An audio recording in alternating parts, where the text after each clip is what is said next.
ठीक है बच्चों, अब हम हमारे नए चैप्टर की ओर मूव करते हैं जिसका नाम है क्या, breathing and the exchange of gases. ठीक है, अभी हमने डाइजेशन एंड एब्जॉर्प्शन खत्म किया है। डाइजेशन एंड एब्जॉर्प्शन जैसे कि आपको मैंने अच्छे से बताया था कि किस टाइप से हम लोग फूड जो होता है उसका कंजप्शंस करते हैं, कैसे उसके कॉम्प्लेक्स मॉलिक्यूल को सिंपल मॉलिक्यूल में तोड़ते हैं। ठीक है, उसका जस्ट नेक्स्ट स्टेप जो होता है कि आपने जब उस सिंपल मॉलिक्यूल में उसको तोड़ दिया बट स्टिल आपको उससे एनर्जी अभी मिला नहीं है ना, तो उस एनर्जी को गेन करने के लिए हमें उसको ऑक्सीजन की उपस्थिति में तोड़ना पड़ता है। तो किस टाइप से यह ऑक्सीजन हमारी बॉडी में आता है और जब हम उस पर्टिकुलर ग्लूकोज को तोड़ते हैं तो बाय प्रोडक्ट पर कार्बन डाइऑक्साइड निकलता है जो कि हमारे टिश्यू लेवल के लिए क्या है, हार्मफुल है। तो हम कैसे उस कार्बन डाइऑक्साइड को हम हमारी बॉडी से बाहर निकालते हैं, ये पूरा प्रोसेस जो होता है क्या कहलाता है, breathing and the exchange of gases. ठीक है, बहुत सिंपल सा इसमें फंडा होता है। देखो अपन समझते हैं, सबसे इंपॉर्टेंट जो होती है ऑक्सीजन का इंटेक। ठीक है, वायुमंडल बोले तो हमारे जो एटमॉस्फेयर ऑक्सीजन जो है उसको हम लोग क्या करते हैं, हमारी बॉडी के अंदर इनहेल करते हैं। और हमारे जो कार्बन डाइऑक्साइड जो है हमारी बॉडी में जब ऑक्सीजन को हम इंटेक करते हैं तो हमारी बॉडी में जो CO2 बनता है उसको हमको क्या करना पड़ता है, बाहर निकालना पड़ता है। तो एक्सपेलेशन ऑफ CO2। ठीक है, CO2 को हम क्या करते हैं, हमारी बॉडी से बाहर निकालते हैं because it is harmful for us. ठीक है, अब देखो यहाँ पे एक बहुत ही इंपॉर्टेंट मैं आपको स्टेटमेंट समझाता हूँ कि एग्जैक्टली क्या होता है। रेस्पिरेशन एक अलग चीज है, ब्रीदिंग एक अलग चीज है ना, बट दोनों आपस में बहुत सिमिलर है ना। हम लोग ये नहीं बोल सकते हैं कि ब्रीदिंग और रेस्पिरेशन सेम ही होते हैं। जस्ट ओनली अगर अपन बात करें एक्सचेंज की बात करें, अगर अपन गैसेस एक्सचेंज की बात करें, ऑक्सीजन का इंटेक एंड CO2 को बाहर निकालना, अगर इस एक्सचेंज की बात करते हैं तो this exchange exactly it is called the breathing. ठीक है, this exchange is called breathing और वेंटिलेशन। ब्रीदिंग और वेंटिलेशन। ठीक है, द एक्सचेंज ऑफ गैस। ठीक है, इसमें आपका क्या हुआ, CO2 जो है वो बाहर गया, ऑक्सीजन जो है अंदर की ओर आया। This particular exchange is called breathing और वेंटिलेशन। इसको हम कहीं ना कहीं एक्सटर्नल रेस्पिरेशन भी बोल सकते हैं। क्या बोल सकते हैं, एक्सटर्नल रेस्पिरेशन। उसके बाद ये जो आपने जो ऑक्सीजन का इंटेक करा है, ये ऑक्सीजन कहाँ पे जाएगा, आपके लंग्स में जाएगा। ठीक है, एंड लंग्स टू कहाँ पे जाएगा, आपके ब्लड, है ना। कौन जाएगा, ऑक्सीजन। ठीक है, आपके एल्वियोली हम देखेंगे अभी आगे स्ट्रक्चर में, वहां से ये ऑक्सीजन कहाँ पे जाएगा, ब्लड में। और ब्लड में जो एक्सेस में क्या होगा आपका CO2, वो कहाँ पे जाएगा, आपके लंग्स में। ठीक है, एक और बार एक्सचेंज हुआ। पहले एक्सचेंज किससे हुआ था, एटमॉस्फेयर से। एटमॉस्फेयर से gases exchange is called breathing और एक्सटर्नल रेस्पिरेशन या फिर वेंटिलेशन। अब कहाँ पे एक्सचेंज हुआ, आपकी बॉडी के अंदर, लंग्स से कहाँ पे, आपके ब्लड के अंदर। This kind of exchange is called internal respiration. क्या बोलते हैं इसको, इंटरनल रेस्पिरेशन।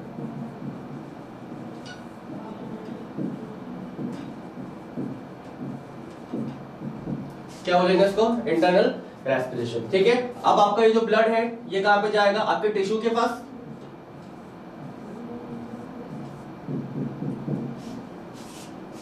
क्लियर है। अब आपके टिश्यू को रिक्वायरमेंट है, हम जानते हैं हमारी, हम किसी भी टिश्यू की बात करें, किसी भी सेल की बात करें, भले वो मसल सेल हो ना किसी भी टाइप की सेल हो, उसको रिक्वायरमेंट होती है गाय की, ऑक्सीजन की। देखते हैं हम गाय के लिए। ठीक है, अब आपके हम बात करें टिश्यू लेवल की बात करें। ठीक है, यहाँ पे भी एक्सचेंज होगा किसका, आपके गैसेस का। यहाँ पे ऑक्सीजन जो होगा कहाँ पे जाएगा, आपके टिश्यू में, अगर इसको रिक्वायरमेंट होगी, और ये ऑक्सीजन का यूज करके इसको वापस क्या देगा, ब्लड को CO2 दे देगा। तो वापस से एक्सचेंज हुआ। अब ये एक्सचेंज कहाँ पे हुआ, सेलुलर लेवल पे हुआ। तो that's why the respiration is called cellular respiration.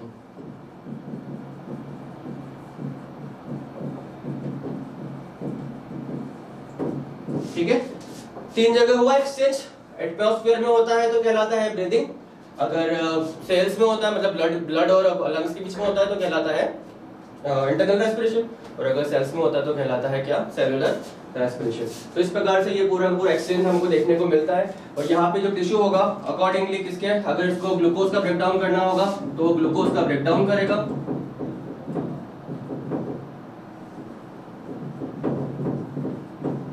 और क्या मिलेगी उसको, एनर्जी। उसी एनर्जी को हम क्या करते हैं, यूटिलाइज। है ना। ये जो भी उसका काम है, अगर मसल्स है तो कॉन्ट्रैक्शन करेगी, उस एनर्जी को हम क्या करेंगे, यूटिलाइज करेंगे। तो इस प्रकार से ये पूरा का पूरा जो रिदम है ये चलता रहता है। इन पूरे रिदम के अंदर क्या होता है, अलग अलग जगह ऑक्सीजन, ये जो पार्ट है ये वाला, ठीक, इस टाइप से ग्लूकोज ऑक्सीजन का ब्रेकडाउन करता है। एग्जैक्टली ये पार्ट जो है हमको कहाँ पे देखने को मिलेगा, प्लांट फिजियोलॉजी में, जिसके अंदर चैप्टर का नाम है सेलुलर रेस्पिरेशन, है ना। The name of chapter is cellular respiration in higher plants. ठीक है, हमको देखने को मिलेगा किस टाइप से ये ग्लूकोज का मॉलिक्यूल ऑक्सीजन का ब्रेकडाउन करता है ना। इनिशियल स्टेप में क्या होता है, बाद में क्या होता है, तो ये अलग चैप्टर है। ठीक है, एनसीईआरटी में लिखा हुआ भी है। ठीक है, अभी हमको कहां तक पढ़ना है, केवल यहां तक। ये वाला चीज कहलाता है क्या, ब्रीदिंग, और ये वाला चीज क्या कहलाता है, गैसियस एक्सचेंज। तो हम पहले क्या पढ़ेंगे, ब्रीदिंग, और बाद में क्या पढ़ेंगे, एक्सचेंज ऑफ गैसेस। ठीक है,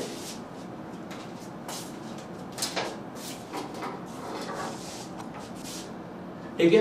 चलो नेक्स्ट पार्ट आता है हम लोगों का रेस्पिरेटरी ऑर्गन्स। के रेस्पिरेटरी ऑर्गन्स क्या होते हैं, रेस्पिरेशन करने के लिए बॉडी के अंदर एक पर्टिकुलर ऑर्गन होना चाहिए जहाँ पे क्या हो सके, अच्छे से गैसेस एक्सचेंज हो सके। अलग अलग एनिमल्स में रेस्पिरेटरी ऑर्गन जो होते हैं अलग अलग होते हैं। फॉर एग्जांपल हम बात करें स्किन की, तो स्किन से जो टाइप काइंड ऑफ रेस्पिरेशन होता है उसको हम बोलते हैं क्या, क्यूटेनियस रेस्पिरेशन। और ये किसमें देखने को मिलता है हमको, अर्थवॉर्म एंड फ्रॉग में। फ्रॉग में एग्जैक्टली क्या होता है, इनिशियल फेज मतलब मेटामॉर्फोसिस होने के पहले जब वो टेडपोल रहता है, जब वो स्किन से करता है, बाकी बाद में कैसे करता है वो उसके लंग्स में। वैसे ट्रैकिया होता है, ट्रैकिया से हम क्या बोलते हैं, ट्रैकियल रेस्पिरेशन। किसमें देखने को मिलता है, ये इंसेक्ट्स में देखने को मिलता है। जो गिल्स से करते हैं इस टाइप रेस्पिरेशन को बोलते हैं ब्रांचियल रेस्पिरेशन, जो किसमें देखने को मिलता है, fish and some crustacean like prawns, है ना। और जो लंग्स से रेस्पिरेशन करते हैं जस्ट लाइक ह्यूमंस, ठीक है, उस टाइप रेस्पिरेशन को हम क्या बोलते हैं, पल्मोनरी रेस्पिरेशन। इवन हमारे जो लंग्स के डॉक्टर होते हैं उसको क्या बोलते हैं, पल्मोलॉजिस्ट बोलते हैं। ठीक है, जिसमें देखने को मिलता है एम्फीबियंस में, रेप्टाइल्स में, बर्ड्स में, मैमल्स में। तो ये सब क्या है, हमारे रेस्पिरेटरी ऑर्गन्स है।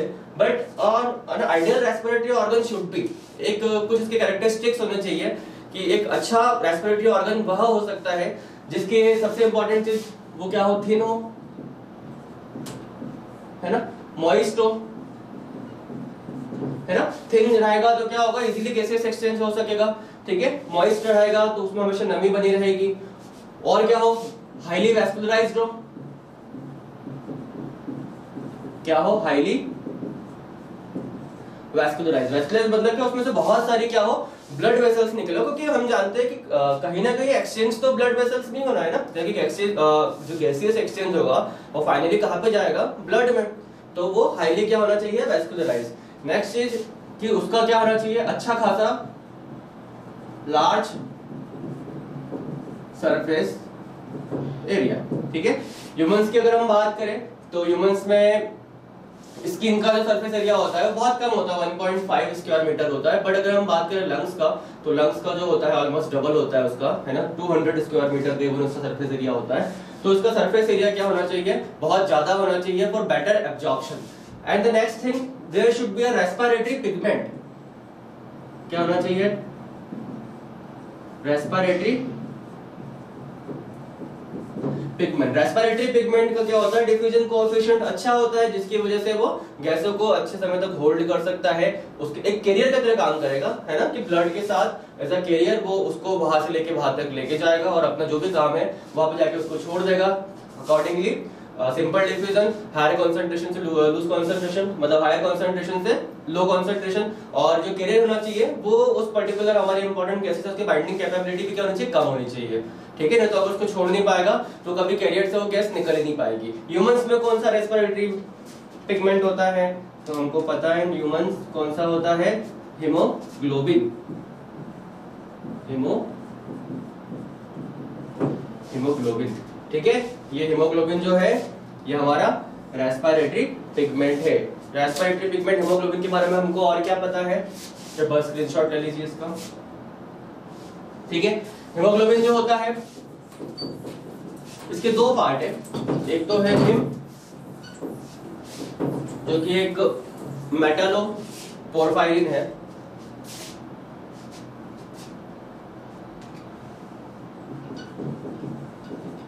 ना, and the second one is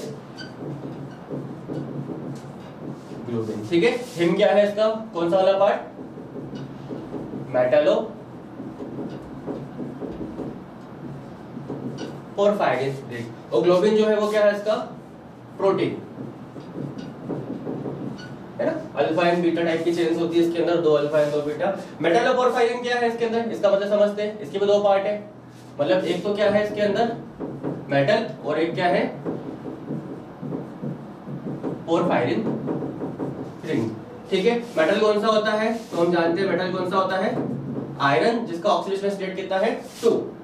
porphyrin ring क्या होता है, एग्जैक्टली टेट्रापायरोल रिंग को क्या बोलते हैं,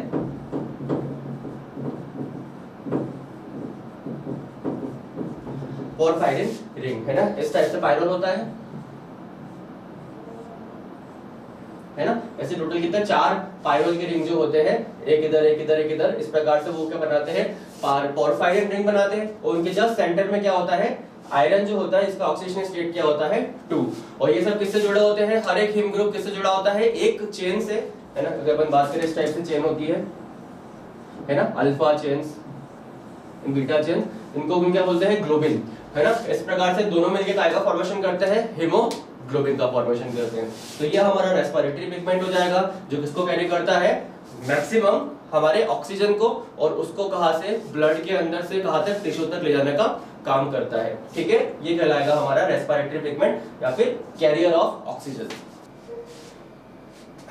ठीक है बच्चों, अब हम स्टार्ट करते हैं हम लोगों का ह्यूमन रेस्पिरेटरी सिस्टम। ठीक है, ह्यूमन रेस्पिरेटरी सिस्टम की इतने सारी ब्रांचेस है कि हम उसको एज अ रेस्पिरेटरी ट्री भी बोल सकते हैं। ठीक है, देखो हम स्टार्ट, इसके एग्जैक्टली 2 पार्ट होते हैं, एक होता है respiratory path and the second one is called the lungs, है ना। रेस्पिरेटरी पाथ हम लोग जानते हैं इस नॉस्ट्रिल्स, एक्सटर्नल नॉस्ट्रिल्स से स्टार्ट होता है, देन नेजल चैम्बर आता है, इंटरनल लेयर्स आते हैं, नेसोफेरिंक्स आता है ना।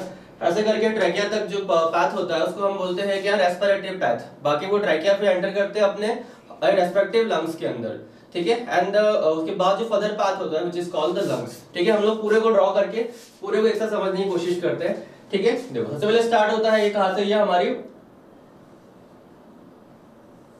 है ना, नॉस्ट्रिल्स से। ठीक है, ये जो बाहर की साइड जो हमको देखने को मिलते हैं, these are called the nostrils. देखो एक्चुअली समझो कि आपके पास एक कैनाल है, चैम्बर है, जिसके दो मतलब सिंपल सी बात है कि आपके पास पैन है ना, एक ओपनिंग इस साइड है, एक ओपनिंग इस साइड है। सेम हमारा नेजल चैम्बर जो होता है वो भी ऐसे ही होता है, उसकी एक ओपनिंग बाहर की साइड होती है, एक ओपनिंग अंदर की साइड होती है। बाहर की ओपनिंग को हम क्या बोलते हैं, नॉस्ट्रिल्स या फिर एक्सटर्नल लेयर्स। बीच के पूरे चैम्बर को बोलते हैं नेजल चैम्बर, और अंदर की ओपनिंग को क्या बोलते हैं, इंटरनल लेयर। तो सेम चीज यहाँ पे है कि ये बाहर की ओपनिंग हो जाएगी आपकी क्या, एक्सटर्नल लेयर्स या फिर नॉस्ट्रिल्स। ये क्या हो जाएगा आपका नेजल चैम्बर,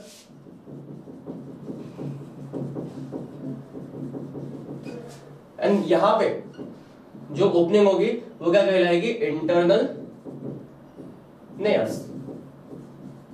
ठीक है, क्या कहलाएगी, इंटरनल लेयर्स। इंटरनल लेयर्स यहाँ पे किस टाइप के टिश्यू पाए जाते हैं, बहुत इंपॉर्टेंट है, PSCCG। हमने पहले ये पढ़ चुके हैं। PSCCG का फुल फॉर्म क्या है, pseudo stratified ciliated columnar glandular epithelium. यहाँ पे आपको पता है 2 तरीके से पैथ अलग होते हैं। एक पाथ जो होता है वो फुट पाइप में जाता है, जहाँ पे कौन सा किस टाइप का लेयर होता है उसको बोलते हैं NKSS, non keratinized simple squamous epithelium. और यहाँ पे किस टाइप के टिश्यू होते हैं, PSCCG बोले तो pseudo stratified ciliated columnar glandular epithelium. ठीक है, थोड़ा सा कॉम्प्लिकेटेड नाम है, बाकी इसको बार बार अगर पढ़ेंगे तो याद हो जाता है ना। यहाँ पे आके अपने अपने पार्ट में डिवाइड हो जाते हैं। And the chamber is known as the nasal chamber. ठीक है, ये जाके ऊपर होता है किसके अंदर, सिंपल सी बात है, यहाँ पे जो स्ट्रक्चर होगा उसको हम क्या बोलेंगे, नेसोफेरिंक्स, है ना। क्या कहलाएगा, nasopharynx.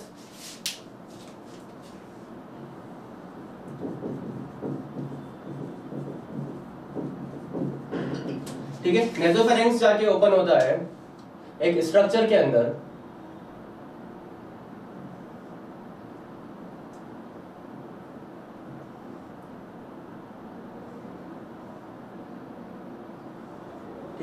The structure which is made up of a cartilage, 3 cartilage को मिलकर बना होता है। ये सबसे बड़ा कार्टिलेज होता है थायराइड कार्टिलेज। देखो यहाँ पे आप टच करोगे ना तो जहाँ पे आपको वाइब्रेशंस आएंगे ना, मैं उस स्ट्रक्चर की बात कर रहा हूँ। This structure is known as larynx, है ना। ये लैरिंक्स जो होता है ये कार्टिलेज का बना होता है ना। सबसे बड़ा कार्टिलेज जो होता है उसको बोलते हैं थायराइड कार्टिलेज, फिर छोटा कार्टिलेज जो होता है उसको बोलते हैं क्रिकॉइड कार्टिलेज, ऊपर होता है, और नीचे की साइड रिंग साइड में जो कार्टिलेज होते हैं 2, उनको बोलते हैं आर्टेनॉइड कार्टिलेज। 3 कार्टिलेज से मिलकर बना होता है ये थायराइड, आर्टेनॉइड एंड क्रिकॉइड, जिसमें सबसे बड़ा कार्टिलेज कौन सा होता है, थायराइड, और 2 कार्टिलेज कौन से होते हैं, आर्टेनॉइड, ठीक है। रिंग शेप का जो कार्टिलेज है ये कौन सा है आपका, क्रिकॉइड कार्टिलेज। थायराइड कार्टिलेज में आप यहाँ पे देख सकते हो, यहाँ पे एक आउटग्रोथ है ना, एक आउटर प्रोजेक्शन है। This outer projection is called Adam's apple, ठीक है। It is an indication of a male puberty, ठीक है। आफ्टर 18 इयर्स या फिर जब एडल्ट फेज जब आ जाता है, ठीक है, तो ये कार्टिलेज जो होता है ये क्या होता है, बाहर की ओर एक आउटग्रोथ करता है। This outgrowth is called the Adams apple, ठीक है। उसके बाद ये लैरिंक्स जो है, इसके ऊपर एक अपन ने एक कार्टिलेज और बनाया है ना, एक स्ट्रक्चर बनाया है बाइलोब्ड स्ट्रक्चर, इसको हम ऑलरेडी पढ़ चुके हैं डाइजेस्टिव सिस्टम में, जिसका नाम क्या होता है, एपिग्लॉटिस। इसका काम क्या होता है कि ये जो फूड पार्टिकल होते हैं उसको हमारे जो कौन सा मार्ग है, ये रेस्पिरेटरी पाथवे उसमें आने से रोकता है, ठीक है। उसके बाद ये स्टार्ट ओपन होता है किसके अंदर, एक ट्यूब के अंदर, अप्रोक्सीमेटली 10 to 12 सेंटीमीटर इसकी लेंथ होती है। This tube is known as trachea या फिर wind pipe, है ना, 10 to 12 सेंटीमीटर। इस ट्यूब के अंदर देखो अपन इस टाइप से सी शेप के कुछ अपन ने एक स्ट्रक्चर बनाया है। ये सी शेप के स्ट्रक्चर जो होते हैं they are the incomplete cartilages, ठीक है, सी शेप इनकम्प्लीट कार्टिलेजेस। ये ट्रैकिया जो होता है इसको कोलैप्स होने से जो होता है बचाता है, ठीक है। यहाँ पे ये दिख रहा बाहर की साइड, ये ट्रैकिया का साइड जो होता है आउटर की साइड होता है, पीछे की साइड क्या होता है, इजोफेगस। तो यहाँ पे आप देख सकते हो सी शेप कार्टिलेजेस होते हैं, इसको हम बोलते हैं ट्रैकिया, ठीक है। आप इसको मेको नाम से जानते हैं, विंड पाइप, ठीक है। ये ट्रैकिया जो है ये 2 पार्ट में डिवाइड हो जाता है अपनी ब्रांचेस में, इस प्रकार से ये ब्रांचेस कहाँ पे डिवाइड होती है, ऑलमोस्ट मिड ऑफ थोरैक्स, है ना, ये थोरैक्स दिख रहा है आपको, मिड ऑफ थोरैक्स। यहाँ पे आके ट्रैकिया 2 पार्ट में डिवाइड हो जाता है, और ईच पार्ट ऑफ ट्रैकिया, है ना, या फिर ईच ब्रोंकी बोल सकते हैं इसको हम, each bronchi of trachea is entered into their respective lungs, ठीक है। ये हमारे अपने रेस्पेक्टिव लंग्स के अंदर एंटर कर जाएगी अपने। तो ये देखो, ये हमारा सपोज एक लंग का structure, this one is right, sorry, यहाँ पे एक नोच होता है ना। यहाँ पे नोच होने का रीजन क्या है, क्योंकि यहाँ पे क्या होता है, अटैच्ड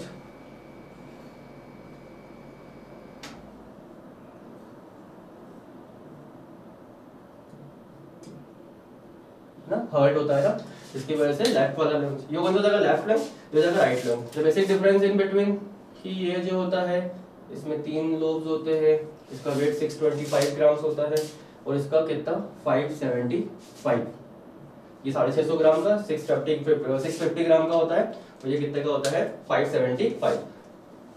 ये हो जाएगा हार्ट,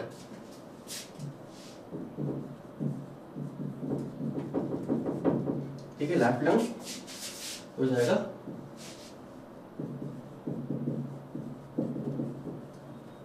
राइट लंग, ठीक है। देखो एग्जैक्टली चीज समझना, जब हम कुछ ड्रॉ करते हैं ना तो बच्चों को बहुत कंफ्यूजन होता है कि हम लोग इस साइड मतलब तो लेफ्ट साइड हुआ ना, इस साइड हम लोग राइट चीज क्यों बनाते हैं। देखो जब भी हम कोई चीज बनाते हैं ना तो उसकी विजिबिलिटी ऐसे नहीं होती, उसकी विजिबिलिटी ऐसे होती है। तो आप यू कैन इजीली थिंक, तुम इजीली कैलकुलेट कर सकते हो, ये कौन सा साइड हुआ मेरा, लेफ्ट साइड, तो यहाँ पे है लेफ्ट लंग। ये कौन सा साइड हुआ मेरा, राइट साइड, तो यहाँ पे है राइट लंग, ठीक है। बट हम जब बनाते हैं, ड्रॉ करते हैं, तो काउंटर मैकेनिज्म ऐसा होता है, ठीक है। तो ये हो जाएगा हमारा ये, ठीक है। अब देखो ये जो हमारी जो ब्रांचेस है, this branches called primary bronchi,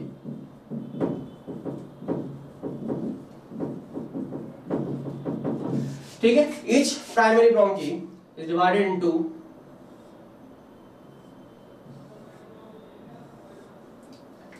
secondary bronchi,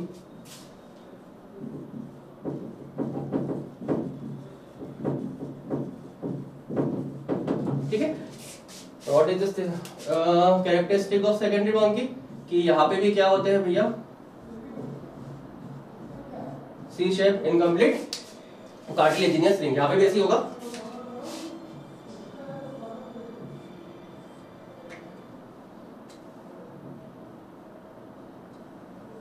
है ना। तो डिफरेंस इज कि यहाँ पर 2 ब्रांचेस हो गया, यहाँ पे 3 ब्रांचेस हो गए, क्योंकि यहाँ पर लोब्स क्या होते हैं 3, ठीक है। इसको बोलते हैं anterior lobe, middle lobe and posterior lobe, इसको बोलते हैं एंटीरियर एंड पोस्टीरियर, ठीक है। हम लोग इनका नाम लिख नहीं रहे, है ना, तो पूरा बोर्ड कवर हो जाएगा, हम लोग देख समझ नहीं पाएंगे सब, ठीक है। फर्दर इसका ब्रांचिंग होता है, ठीक है। Still we have C shape incomplete cartilaginous ring. This cartilaginous ring is called tertiary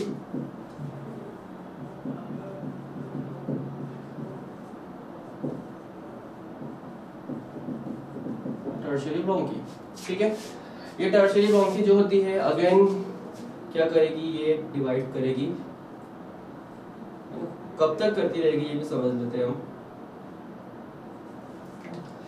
this bronchi is called terminal bronchi, bronchiole, sorry क्या नाम है इसका, टर्मिनल ब्रोंकियोल्स। ये इंपॉर्टेंट है, क्यों इंपॉर्टेंट है, क्योंकि यहां तक क्या पाए जाते हैं, सी शेप इनकम्प्लीट कार्टिलेजिनियस रिंग कहां तक पाए जाते हैं, टर्मिनल ब्रोंकियोल्स तक सी शेप इनकम्प्लीट कार्टिलेजिनियस रिंग पाए जाते हैं। इसके बाद स्टार्ट होते हैं जो ब्रोंकियोल्स, उनको बोला जाता है क्या, रेस्पिरेटरी ब्रोंकियोल्स। ठीक है, देखो इसके अंदर क्या नहीं है, C shape incomplete cartilaginous ring नहीं होते, क्या बोलते हैं इनको, रेस्पिरेटरी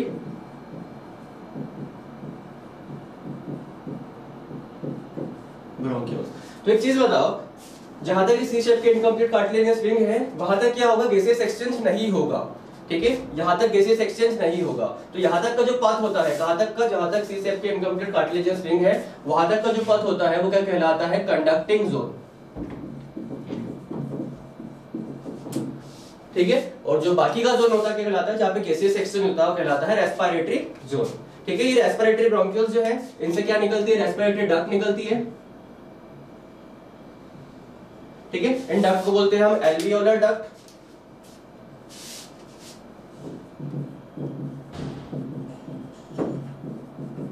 ठीक है, इन एल्वियोलर डक्ट पे बहुत सारी क्या पाई जाती है, एल्वियोलिस पाई जाती है।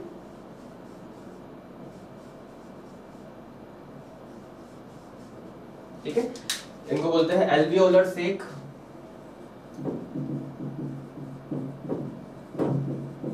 और द ईच, ठीक है, इस प्रकार हम बोल सकते हैं, the single one is called alveoli. और फाइनली हम पहुंच गए एल्वियोली पे। Alveoli is the structural and the functional unit of the human respiratory system. Structural and functional unit कौन होती है, एल्वियोली। तो alveoli is the structural and the functional unit of the human respiratory system. ठीक है, तो इस प्रकार से पूरा रेस्पिरेटरी ट्री होता है। ठीक है, ये हो जाएगा राइट लोब, ये हो जाएगा लेफ्ट लोब। राइट लोब में 3 लोब, राइट लोब, एक हो जाएगा लेफ्ट लंग। राइट लंग में 3 लोब होते हैं, लेफ्ट लंग में 2 लोब्स होते हैं। और इस प्रकार से एक हमारा रेस्पिरेटरी ट्री हमको देखने को मिलता है। देखो ह्यूमन लंग्स के बारे में एक चीज और समझ लेते हैं, हमारी बॉडी में जो भी डेलिकेट ऑर्गन्स है, मतलब जो कि बहुत सेंसिटिव ऑर्गन्स है, वो ऑर्गन्स को हम लोगों ने एक स्पेशल मैकेनिज्म के थ्रू ढक के रखते हैं उसको। हम देखो किस टाइप का मैकेनिज्म होता है समझते हैं। जैसे कि ये हमारा लंग्स है, इसके बाहर की साइड एक थिन मेम्ब्रेन है, इसने पूरे के पूरे लंग्स को कंप्लीट क्या कर रखा, कवर कर रखा, दोनों के दोनों लंग्स पे।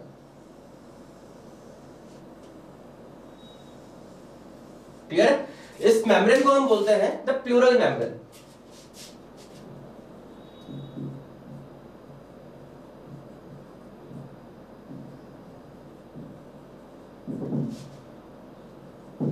ठीक है, क्या बोलते हैं, प्लूरल मेम्ब्रेन। ये प्लूरल मेम्ब्रेन जो कि डबल मेम्ब्रेन स्ट्रक्चर होता है। अंदर की मेम्ब्रेन कहलाती है विसरल प्लूरा, बाहर की मेम्ब्रेन कहलाती है पैराइटल प्लूरा।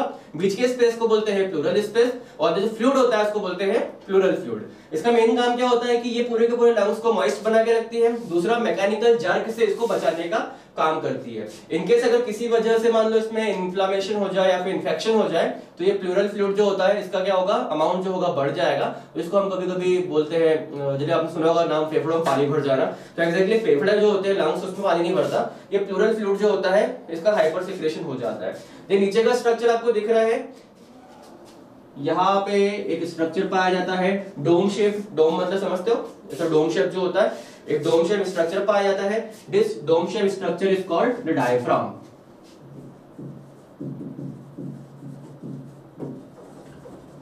ठीक है, this dome shape structure is called diaphragm. ये इंपॉर्टेंट है, बहुत इंपॉर्टेंट रोल है इन सबका। तो ये हो जाएगा हमारा ह्यूमन रेस्पिरेटरी सिस्टम।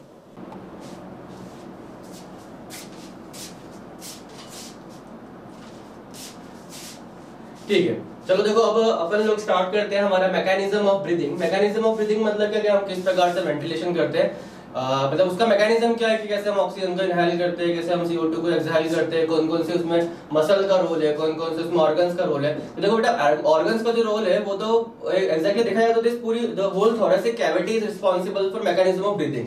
ये दिख रहा पूरा थोरेसिक कैविटी। इस थोरेसिक कैविटी में आता क्या क्या है, इस थोरेसिक कैविटी में आपका रिब केज आता है, इसमें आपके लंग्स आते हैं, ठीक है। अगर हम इसकी बात करें, हमारे पोजीशन की बात करें थोरेसिक कैविटी की, तो इसका एंटीरियर पोर्शन पे क्या हो जाएगा, एंटीरियर पोर्शन पे जाएगा आपका क्लेविकल आ जाएगा क्लेविकल। इसके पोस्टीरियर पोर्शन पे क्या आएगा, तो इसके पोस्टीरियर पोर्शन पे आपका डायफ्राम आ जाएगा, ठीक है। इसके डॉर्सल सरफेस पे क्या आएगा, इसके डॉर्सल सरफेस पे आपके जो आपका वर्टिब्रल कॉलम आ जाएंगे। इसके वेंट्रल सरफेस पे क्या आएगा, तो आपका स्टर्नम और रिब्स आ जाएगा, है ना। इसके लैटरल पोर्शन पे क्या आएगा, तो इस पे लैटरल पोर्शन पे आपके रिब्स आ जाएंगे, ठीक है। तो आपके सारे पोजीशन क्लियर है, आपका anterior one, the posterior one, the dorsal one, the ventral one and the lateral one, ठीक है। And this complete formation is called the rib cage. इस रिब केज के अंदर क्या पाए जाते हैं, इस रिब केज के अंदर पाए जाते हैं आपके लंग्स, है ना। जो रिब केज के अंदर क्या पाया जाता है, लंग्स। मैंने कहा था बहुत डेलिकेट ऑर्गन्स है ना, इसको रिब्स जो होते हैं बचा के रखती है ना, क्योंकि इसमें डैमेज हो सकता है या फिर थोरेसिक कैविटी में पंचर हो सकता है, तो जान जा सकती है ना, इट इज अ लीथल, है ना, जान। अब देखो मैकेनिज्म ऑफ ब्रीथिंग में हमने स्ट्रक्चर तो पढ़ लिया, लंग्स और किसका रोल है, डायफ्राम का रोल है। एक और सबसे इंपॉर्टेंट रोल जो है यहाँ पे मसल्स का। मसल्स जो होती है इस थोरेसिक कैविटी को बढ़ाने और कम करने के लिए रिस्पॉन्सिबल है। इस थोरेसिक वॉल्यूम जो होता है, थोरेसिक कैविटी का वॉल्यूम जो होता है उसको इंक्रीज कर सकती है और डिक्रीज कर सकती है, कौन सी, ये मसल्स। मैंने सारी की सारी मसल्स लिख दी है। अब देखो कौन सी मसल्स का कहां पे रोल है, अपन इसका मतलब समझेंगे। पहले सबसे इंपॉर्टेंट बात करते हैं अपन डायफ्राम मसल। डायफ्राम मसल जो होती है, डायफ्राम को कनेक्ट करती है किससे, रिब्स, मतलब एंटीरियर साइड से रिब्स हो जाएगी और पोस्टीरियर साइड से वर्टिब्रल कॉलम। तो ये डायफ्राम मसल जो है इसका नाम क्या है, फ्रेनिक मसल। इसका एक और नाम है रेडियल मसल, है ना, रेडियल मसल नाम से भी जानते हैं इसको। तो डायफ्राम मसल जो होती है रिब्स और वर्टिब्रल कॉलम से डायफ्राम को अटैच्ड रखती है। फिर आती है इंटरकोस्टल मसल। अब ये इंटरकोस्टल मसल क्या है, तो देखो बच्चों ये जो आपकी रिब्स बनाते हैं अपन इस टाइप से, है ना, बीच में स्टर्नम हो जाएगा आपका। आप जब इस प्रकार से रिब्स बनाते हो तो the muscle in between of ribs, दिख रही है आप ये इन बिटवीन ऑफ रिब्स जो मसल्स है, ये मसल्स क्या कहलाती है आपकी, इंटरकोस्टल मसल। अब इसकी दो पोजीशन होती है, एक होती है अंदर की साइड वाली, एक होती है बाहर की साइड वाली। तो हमने इसको दो भागों में डिवाइड कर दिया, एक हो जाएगी एक्सटर्नल इंटरकोस्टल मसल, एक हो जाएगी इंटरनल इंटरकोस्टल मसल। कभी कभी इनके एब्रिविएशंस से भी आ जाती है क्वेश्चन, EICM, IICM। तो इस एग्जैक्टली EICM मतलब external intercostal muscle and internal intercostal muscle, बोलो तो IICM। फिर बात करते हैं what is the abdominal muscle. Abdominal muscle क्या है, देखो बच्चे ये डायफ्राम खत्म हो गया आपका, है ना। हम लोग कभी कभी बच्चों को डाउट डायफ्राम यहां तक नहीं होता, ये तो पूरा एब्डोमिनल कैविटी है। देखो ये थोरेसिक कैविटी, थोरेसिक कैविटी को सेपरेट कर रहा है डायफ्राम, और डायफ्राम के जस्ट नीचे क्या हो जाएगा, एब्डोमिनल कैविटी। तो एब्डोमिनल कैविटी मतलब जो आपका एब्डोमिनल एरिया है, आपके जितने भी एब्डोमिनल ऑर्गन्स है, वो जो मसल्स अटैच करती है किससे, आपके ऊपर वाले पोर्शन से, उसको हम बोलते हैं एब्डोमिनल मसल। अगर वो मसल कॉन्ट्रैक्ट करेगी तो ऑर्गन कहां की ओर आएंगे, ऊपर की ओर आएंगे। क्लियर है ये, तो ये कौन सी मसल जाएगी हमारी, एब्डोमिनल मसल। क्लियर है, तीन टाइप की मसल्स होती है। अब ये तीनों मसल्स जो होती है, इन सब मतलब चार टाइप की मसल हो गई। तो इन चारों मसल्स का जो रोल होता है वो मैकेनिज्म ऑफ ब्रीदिंग में होता है। ब्रीदिंग का मैकेनिज्म सिर्फ दो ही टाइप का होता है, या तो हम लोग क्या करेंगे, सांस लेंगे, जिसको बोलते हैं हम इनहेलेशन, या फिर हम सांस छोड़ेंगे, कॉल एक्सपायरेशन या फिर एक्सहेलेशन। इनहेलेशन मतलब होता है सांस लेना और एक्सहेलेशन मतलब होता है सांस छोड़ना, ठीक है। इसका मैकेनिज्म हम समझते हैं।